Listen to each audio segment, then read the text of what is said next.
ユトフに合わせに行きます。ただ3人がかり止めに来る。そして相手Pangit ang simula ni Kai Sotto sa kanyang pangalawang laro sa Yokohama.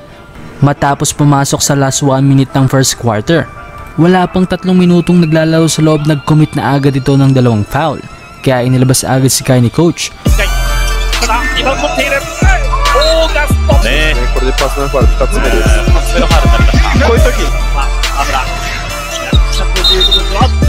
Pero last 2 minutes ng first half, muling ipinasok ang ating kababayan. Kung anong pangit ng unang 2 minuto niya kanina, heto at bumawi agad si Kai Sotto sa tulong na rin ng unselfish point guard nila na si Yuki Kawamura. Sa unang play, agad na binigyan ng dishes ni Yuki si Kai sa ilalim at nakuha na niya ang unang punto sa laro.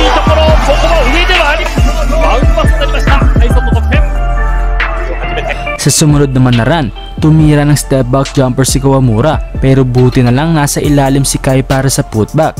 4 points agad sa 1 minuto. Bukod kay Kai, pangit din ang field goal ni Yuki sa buong first half. He shot 0 out of 5 sa field, 3 dyan ay sablay mula sa beyond the arc. Pero solido pa rin ang kanyang 7 assist. Natapos ang first half sa score na 44-41, lamang pa ng 4 ang Yokohama.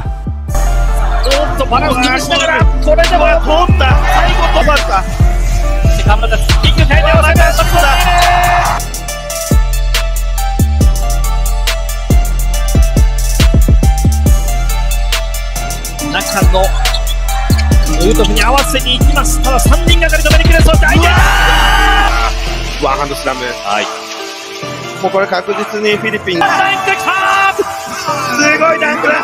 横ロッカー。どっちか。いやー、このダンクでまた交代のという。ユトフの呼び込んだねパスも最高で、そのダンクですよね。そうですね。ではこういったシーンありませんでした。この距離から。NBA 経験があります。これ今ステップバックから。